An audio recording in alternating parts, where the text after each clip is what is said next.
오늘 우리에게 주시는 하나님의 말씀은 평강의 하나님과 동행하라 라는 제목으로 사사기 6장 23절부터 24절까지의 말씀을 함께 보도록 하겠습니다. 우리 자리에서 일어나셔서 사사기 6장 23절부터 24절까지의 말씀을 같이 읽겠습니다.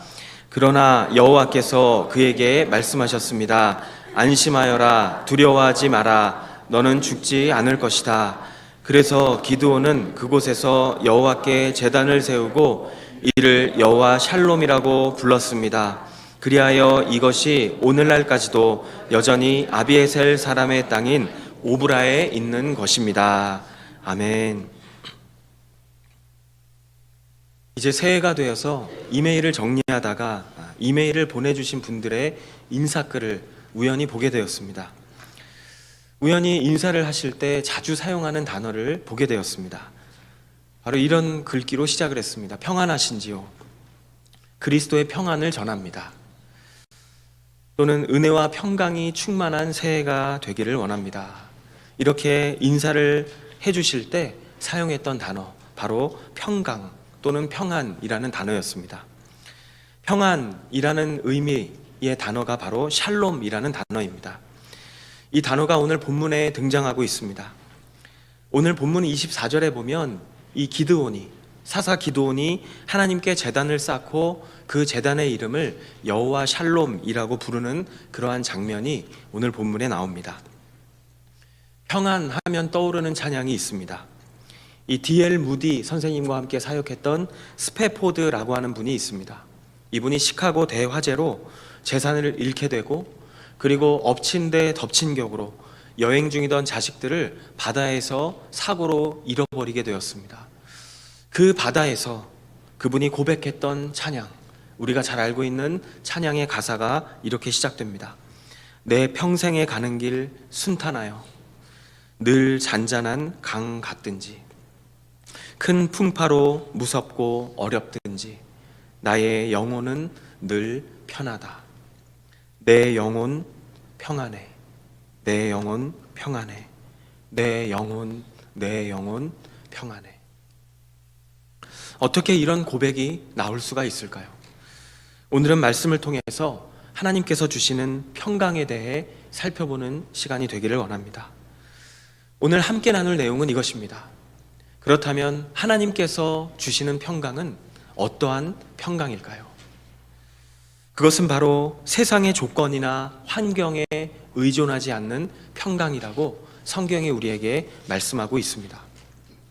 오늘 본문을 보게 되면 이 기드온이 살고 있던 시대는 너무나 어둡고 불안했던 시대였습니다. 이스라엘 자손들이 이 미디안 사람들의 침략을 받아서 굉장히 눌려 살았던 그런 시대였기 때문입니다. 오늘 본문 6장 2절에 보면 미디안 족속들의 세력이 너무나 강했다고 말씀합니다. 너무나 이들이 세고 강했기 때문에 이스라엘 사람들은 심지어 산속에다가 자신들이 숨을 수 있는 그런 피난처를 만들었다고 말씀합니다. 그리고 동굴을 파고 그리고 요새를 마련했다라고 성경이 말씀하고 있습니다. 그리고 그 뒷부분에 보니까 3절부터 6절에 보면 이스라엘 백성들이 좀 농사를 지으려고 할 때마다 이 미디안 사람들과 아말렉 사람들이 와서 가만히 놔두지 않았다고 그렇게 말씀하고 있습니다. 씨를 뿌리지도 못하게 만들 뿐더러 씨를 뿌린 것이 행여 싹이라도 나오면 그것이 자라지 못하도록 농사를 망쳤다고 성경에 나와 있습니다. 그리고 이 백성들이 키우던 동물들, 가축들, 그리고 양식들까지도 완전히 다 빼앗아 갔다고 성경이 그렇게 말씀하고 있습니다. 그 일을 7년 동안 겪었다는 것입니다. 이렇게 큰 고통을 7년 동안 경험하면서 평강을 누린다는 것은 사실 상식적으로 이해되지 않는 것입니다. 있을 수가 없는 일이죠. 그런 상황 가운데 평강을 도저히 누릴 수 없었던 그러한 상황 속에서 기드온이 하나님이 주시는 평강을 경험하게 된 것을 오늘 본문은 말씀합니다. 그가 경험했던 평강, 그것은 바로 하나님께서 주셨던 평강이었습니다. 이 하나님이 주시는 평강은 상황과 환경을 초월하여 우리가 누릴 수 있는 평강이라고 성경이 말씀합니다. 사실 우리가 살아가고 있는 이 환경을 보면 어떻습니까? 우리의 삶 속에도 두려움과 갈등, 그것이 넘쳐날 때가 많습니다. 우리의 미래는 불확실하고, 그리고 정치적인 어려움, 경제적인 어려움, 그리고 우리의 삶 속의 인간관계에 대한 갈등, 이러한 것들이 우리의 마음을 힘들게 할 때가 참 많습니다. 그러한 상황 속에서 평안을 원하지 않는 사람이 어디 있겠습니까? 아마 한 사람도 없을 것입니다. 그런데 중요한 것은 바로 이것이죠. 그렇다면 그 평안을 내가 어디에서 얻을 수 있냐는 것입니다. 모든 사람들이 평안을 원하고, 그리고 평안에 대해서 이야기하지만 성경은 분명히 말씀합니다. 세상 사람들이 이야기하는 평안과 주님이 말씀하시는 평안은 완전히 다른 것이라고 말씀하고 있는 것입니다. 세상 사람들이 말하는 평안은 무엇입니까? 그들은 삶의 문제가 사라지면 누릴 수 있을 것이라고 말합니다. 그것이 평안이라고 생각합니다. 그러나 우리의 삶의 현실은, 우리의 삶의 불행은 사실 삶의 문제가 해결이 되어도 또 다른 문제가 생기게 된다는 것입니다. 그렇다면 삶의 문제가 없어지지 않으니까 그 문제를 무언가 압도할 수 있는 그 무언가를 얻게 되면 평안을 누릴 수 있지 않을까요? 이런 생각을 하게 될 수도 있습니다. 그러나 안타깝게도 이 세상에는 영원한 것이 없기 때문에 그 무언가도 어느 날 한순간에 안개와도 같이 사라져 버릴 것이라는 것을 우리는 잘 알고 있습니다. 결국 세상이 가져다주는 이런 평안은 부분적이고 일시적이고, 그리고 조건적인 것이라는 것을 알 수가 있는 것이죠. 겉으로는 평안해 보이지만 이 속에 들어가 보면 세상의 평안은 불안합니다. 속에 들어가 보면 부패합니다. 그리고 혼란스러워 보이는 것이 사실입니다. 이러한 평안은 시간이 지나면 정말 안개처럼 사라져버리고 맙니다. 인간의 물질적인 욕구가 충족이 되어야만 느낄 수 있는 평안이기 때문에 조건적이고 일시적일 수밖에 없습니다. 그러나 하나님이 주시는 평안은 다르다고 말씀합니다. 질적으로 다른 것이라고 말씀하죠. 예수님께서 주시는 이 평안이 세상에 주는 평안과 다르다고 말씀합니다. 요한복음 14장 27절 같이 읽겠습니다. 내가 너희에게 평안을 주고 간다. 곧 내 평안을 너희에게 준다. 내가 주는 평안은 세상이 주는 것과 같지 않다. 너희는 마음에 근심하지 말고 두려워하지 말라. 세상이 가져다 주는 평안은 부분적이고 일시적이고 조건적이지만, 우리 하나님께서 주시는 평안은 세상의 조건이나 환경에 의존하는 그런 평안이 아니라 내가 처해 있는 상황과 환경을 초월해서 누릴 수 있는 그런 평안임을 말씀하고 있습니다. 다윗의 삶을 보면 그는 사울의 추격을 받으며 정말 언제 죽을지 모르는 그러한 상황 속에 정말 오랜 기간을 살았던 사람이었습니다. 여러 번 목숨을 잃을 뻔했던 그런 상황 속에서도 그는 여러 번 하나님의 평강을 경험했다고 고백하고 있습니다. 그리고 그 경험을 찬양의 가사로 기록해 놓았습니다. 그 고백이 우리가 시편에서 읽을 수 있는 고백으로 여전히 남아 있습니다. 시편 4편 8절 같이 읽겠습니다. 내가 편히 눕고 자기도 하리니 나를 안전한 곳에 살게 하시는 분은 오직 여호와 뿐이십니다. 아멘. 내가 편안히 눕고 잔다고 고백합니다. 다윗은 고난 속에서도 이렇게 하나님께서 주시는 평강을 경험했다고 이야기하고 있는 것입니다. 사도 바울은 어땠을까요? 사도 바울은 사역을 하면서 많은 고난과 핍박을 경험했던 사람이었습니다. 그럼에도 불구하고 사도 바울 역시도 하나님께서 주시는 평강을 지속적으로 경험했다고 고백하고 있습니다. 빌립보서 4장 6절과 7절 같이 읽겠습니다. 아무것도 염려하지 말고 오직 모든 일에 기도와 간구로 여러분이 구할 것을 하나님께 감사함으로 아뢰십시오. 그리하면 모든 생각을 뛰어넘는 하나님의 평강이 그리스도 예수 안에서 여러분의 마음과 생각을 지켜주실 것입니다. 아멘. 하나님의 평강이 우리의 마음과 생각을 지키시면 우리는 상황과 환경을 초월하여 하나님이 주시는 평강을 누릴 수 있다는 것입니다. 그렇다면 우리는 이러한 질문을 하게 됩니다.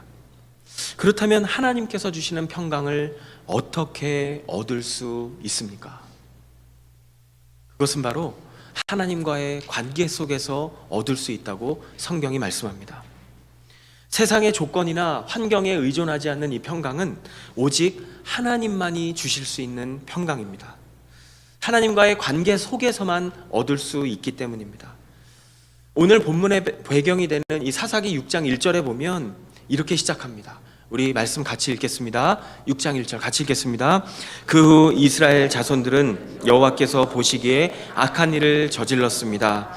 그러자 여호와께서는 그들을 7년 동안 미디안 사람들의 손에 넘기셨습니다.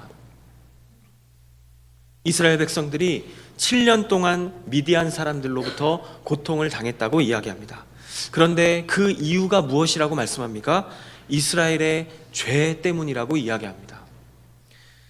성경의 역사를 보아도 한 국가의 위기는 결국 그 민족이 하나님을 두려워하지 않는 것에서부터 시작되고 있다는 것을 정말 반복해서 말씀하고 있습니다. 백성들이 하나님을 두려워하지 않으니까 죄에 대한 의식이 점점 무디어져 가기 시작한다는 것입니다. 오늘날 어떻습니까? 현실은 교회 안에서 저와 같은 목회자들이 자신도 남들과 똑같은 죄인이기 때문에 내가 굳이 설교 시간에 죄에 대한 이야기를 굳이 꺼내서 성도들과 자신이 서로 괴롭게 만들 필요가 무엇이 있겠는가? 이러한 갈등과 고민 속에서 어느 순간부터 죄를 언급하지도 않기 시작하고 죄에 대해서 지적하지도 않게 되었다는 것입니다. 그렇게 교회가 죄를 이야기하지 않기 시작하면서 하나님의 자녀라고 하는 크리스찬들이 하나님의 이 두려움, 하나님을 경외하는 모습, 이러한 것들을 잃어버리게 되고 죄를 짓는 것들을 점점 부끄러워하지 않게 되면서 이제는 죄를 지어도 창피함을 모르고, 그리고 아예 어떤 경우에는 드러내놓고 자신이 지은 죄를 사람들 앞에 자랑하고 있는 그러한 현실 속에 우리가 살아가게 되었다는 것입니다. 이것이 현대교회의 약점이고 현대교회의 아픔입니다. 오늘날 많은 격려를 하고 많이 이야기하지만 사실 성경이 시종일관 지적하고 있는 것은 우리의 죄성입니다. 우리 하나님을 경외하고 두려워해야 한다는 그러한 메시지인 것입니다.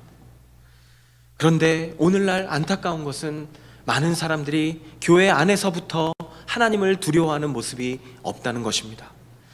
그런데 그런 사람들이 세상 속에서는 어떻습니까? 세상 권력을 가진 사람들과 자신보다 더 힘을 가진 사람들 앞에서는 두려워합니다. 그들을 두려워하다 보니까 하나님이 싫어하시는 일이라고 할지라도 그 사람들이 원하게 되면 망설이지 않고 죄를 짓더라는 것입니다. 그리고 우리의 자녀들이 어떻습니까? 바로 그러한 우리의 모습을 보면서 자라고 성장하게 되더라는 것입니다. 사랑하는 여러분, 우리가 정말 우리의 다음 세대를 생각한다면 이 자리에 있는 저와 여러분부터가 교회 안에서부터 하나님을 경외하며 죄와 싸우는 삶이 되어야 할 줄로 믿습니다. 사사시대의 이스라엘 백성들의 모습을 보면 언제부턴가 하나님의 말씀이 아닌 자신들의 감정과 자신들의 생각이 자신들의 신앙생활을 이끌어가기 시작합니다. 그리고 이런 생각을 하게 되는 것입니다. 우리도 어차피 죄를 짓고 사는 처지에 가난한 사람들을 쫓아내는 것이 무슨 소용이 있겠어? 우리도 완전히 깨끗하게 살지도 못하는데 예배가 무슨 의미가 있겠어? 차라리 위선적으로 살기보다는 그냥 죄를 지으면서 살자. 이러한 생각이 공동체 안에서부터 싹트기 시작했다는 것입니다. 오늘날에도 많은 사람들이 예수를 믿다가 중간에 믿음을 버리는 이유가 바로 이러한 이유 때문이라고 합니다.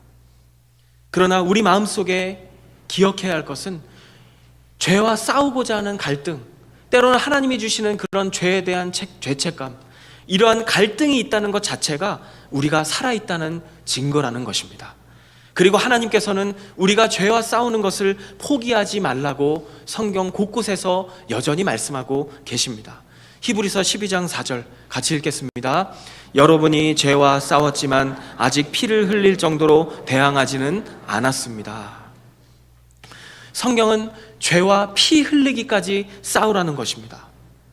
이 말씀은 지금 말씀을 전하고 있는 저에게도 예외가 될 수 없는 그런 말씀인 것입니다. 오늘 본문에 나오는 이 고통 속에 있었던 이스라엘 백성들이 이 고통을 회복할 수 있었던 방법, 회복할 수 있는 그러한 방법은 자신들의 죄를 하나님 앞에서 인정하고 죄에서 돌이켜서 하나님께 돌아오는 것이었습니다. 그래서 오늘 본문 6절에 보면 이스라엘 백성들이 고통 속에서 하나님을 향해서 부르짖었다, 하나님께 부르짖었다고 말씀합니다.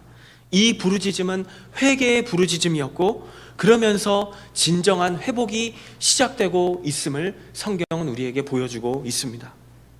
이 미디안 사람들의 압제 속에서 하나님은 기드온이라고 하는 한 사람을 부르시게 됩니다. 그리고 하나님께서 기드온을 부르셨을 때 그는 자기 자신을 향해서 이런 생각을 갖고 있었습니다. 자신은 너무나 연약하고 부족한 존재라고. 그래서 숨어서 포도즙을 짤 만큼 그렇게 자신감 없던 사람이 바로 기드온이었지 않습니까? 그런 그에게 하나님은 말씀하셨습니다. 내가 너와 함께 하겠다. 사사기 6장 16절 같이 읽겠습니다. 여호와께서 그에게 말씀하셨습니다. 내가 너와 함께 할 것이니 너는 미디안 사람들을 한 사람을 치듯이 무찌를 것이다. 지금 눈앞에 펼쳐지고 있는 상황을 보면 여전히 미디안 사람들의 숫자가 어마어마합니다. 이 사람들이 세력을 데리고 데려오면 이스라엘 사람들은 힘을 쓰질 못하고 있는 것을 그대로 뺏길 수밖에 없는 그러한 상황입니다. 그런데 하나님께서 말씀하십니다. 미디안 사람들, 그 많은 사람들을 한 사람을 치는 것처럼 확실한 승리를 내가 하게 할 것이라고 말씀하십니다. 기드온은 이 약속을 하고 계시는 분이 하나님이 맞는지를 정말 확인하고 싶었습니다. 그래서 하나님이 맞다면 저에게 증거를 보여주십시오 라고 이야기합니다. 그렇게 증거를 요구하고 있는 기드온을 향해서 하나님은 기적을 보여주십니다. 그리고 하나님께서 기드온을 찾아오셔서 기드온과 지금 함께 하시며 말씀하고 계시다는 사실을 기드온으로 하여금 확신하게 만들어 주십니다. 그러한 하나님의 함께 하심, 하나님의 이러한 임재가 기드온에게 참된 평강을 가져다 주었다는 것입니다. 그는 그 자리에서 하나님 앞에 제단을 쌓습니다. 그리고 그 제단의 이름을 여호와 이레라고 부릅니다. 하나님을 그렇게 임재, 하나님의 함께 하심을 느끼고 경험한 기드온의 삶은 그 이후로 완전히 달라지게 됩니다. 상황은 달라지지 않았습니다. 여전히 미디안의 압제는 계속되었고 상황은 여전히 고통스러웠지만 그의 마음은 하나님이 주신 평강으로 가득 넘치게 되었다는 것입니다. 오늘 우리의 삶에도 두려움과 그리고 갈등이 가득할 때가 얼마나 많은지 모릅니다.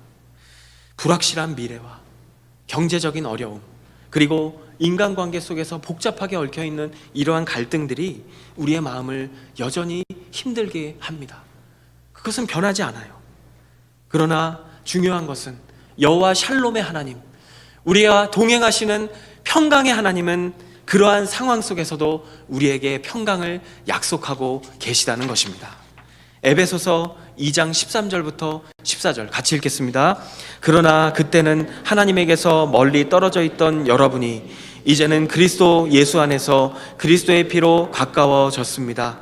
그리스도는 우리의 화평이시니 자기의 육체로 둘을 하나로 만드신 분이십니다. 그분은 중간에 막힌 담, 곧 원수된 것을 헐어내셨고.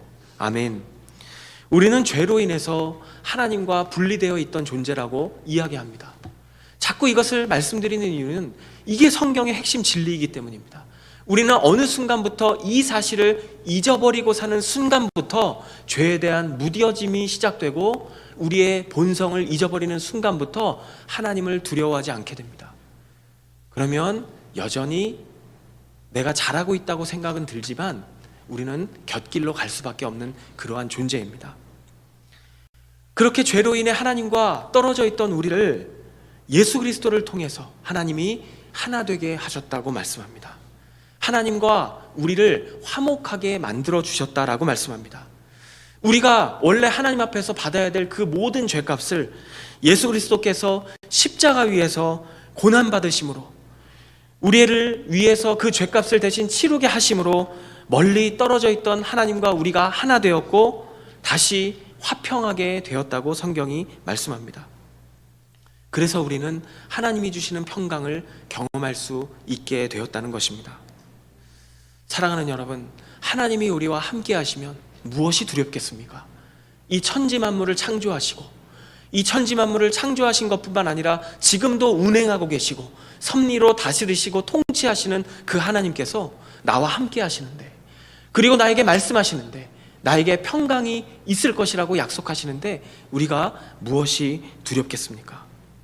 그렇기 때문에 그 예수 그리스도를 내 삶의 구원자와 삶의 주인으로 믿고 영접한 사람은 세상의 조건이나 환경에 의존하지 않는 참된 평강을 어떠한 상황에서도 누릴 수 있다고 성경은 우리에게 말씀하고 있습니다. 로마서 8장 35절부터 39절 우리 같이 읽겠습니다. 누가 우리를 그리스도의 사랑에서 끊을 수 있겠습니까? 환난이나 곤고나 핍박이나 배고픔이나 헐벗음이나 위험이나 칼이겠습니까? 기록되기를 우리가 종일 주를 위해 죽임을 당하며 도살할 양같이 여김을 받았다라고 한 것과 같습니다. 그러나 이 모든 일에 우리를 사랑하시는 분으로 인해 우리가 넉넉히 이깁니다. 나는 확신합니다. 죽음이나 생명도 천사들이나 악마들도 현재일이나 장래일이나 어떤 능력도 높음이나 깊음이나 다른 어떤 피조물도 그리스도 예수 우리 주 안에 있는 하나님의 사랑에서 우리를 끊을 수 없습니다. 아멘. 우리가 평강 가운데 살아갈 수 있는 이유, 그것은 우리의 죄를 예수님께서 다 해결해 주셨기 때문입니다. 1736년 1월에 우리가 알고 있는 감리교의 창시자인 존 웨슬리, 그리고 그의 동생 찰스 웨슬리가 영국을 떠나서 이 미국 땅에 조지아와 사우스캐롤라이나 사이에 흐르는 사바나 강을 향하고 있었습니다. 그 배에는 신대륙에 막 정착한 사람들을 돕기 위해서 그 배에 탔던 26명의 모라비안 교도들이 있었습니다. 어느 날 밤 갑자기 큰 파도가 막 높아지고 바람이 심하게 불면서 이 사람들이 탔던 배는 몇 번이나 뒤집어질 정도로 큰 위험을 맞이하게 되었습니다. 모두가 그날 밤 무서워서 떨고 있을 때 어느 한쪽에서 찬송 소리가 들려오기 시작했습니다. 웨슬리가 그곳에 가보니 모라비안 교도들이 함께 모여서 기도하고 있었고 또 하나님을 찬송하고 있었습니다. 그런데 그들의 얼굴을 보니까 그들의 얼굴에는 기쁨과 평화가 충만했습니다. 웨슬리가 그들에게 물었습니다. 아니, 당신들은 이 높은 풍랑이 두렵지 않습니까? 그러자 그들이 대답했습니다. 아니요, 두렵지 않습니다. 풍랑이 하나님의 손에 있는데 무엇이 두렵습니까? 오히려 더 빨리 갈 수 있으니 감사하죠. 그러자 웨슬리가 또 물어봅니다. 당신네들 부인들과 어린아이들은 두려워하지 않던가요? 그러자 그들이 이렇게 대답합니다. 아니요, 우리 부인들과 어린이들은 죽음을 두려워하지 않습니다. 그 대답을 듣고 웨슬리는 충격에 빠지게 되었습니다. 그리고 자신이 하나님을 온전히 신뢰하지 못하고 있다는 사실을 발견하게 되었습니다. 나중에 웨슬리가 이런 고백을 합니다. 그날 밤 내게는 풍랑보다 그들의 고백이 더 충격이었다. 말씀을 정리합니다. 사랑하는 여러분, 하나님께서 우리에게 주시는 평강은 어떠한 평강입니까? 그 평강은 세상의 조건이나 환경에 의존하지 않는 평강입니다. 그렇다면 하나님께서 주시는 평강을 어떻게 얻을 수 있을까요? 그것은 하나님과의 관계 속에서만 얻을 수가 있습니다. 때로는 우리가 걸어가는 삶의 길이 험하게 느껴지고 우리가 인생에 짊어지고 가야 할 그 짐이 무겁게 느껴지는 그러한 순간이 우리의 삶에도 있을 것입니다. 혹시 그런 삶을 지금 걸어가시는 분이 우리 가운데 계십니까? 하나님은 우리에게 참된 평안을 주기를 원하십니다. 하나님과의 관계 속에서, 어떻게 하나님과의 관계 속에서 우리가 하나님을 경험할 수 있습니까? 이미 우리에게 주신 말씀을 통해서, 그리고 하나님 앞에 기도로 나아가는 그 시간을 통해서, 그리고 찬양과 감사의 고백을 통해서 그런 하나님 안에서 참된 샬롬을 경험하는 이번 한 주간의 삶이 되시기를 간절히 소망합니다.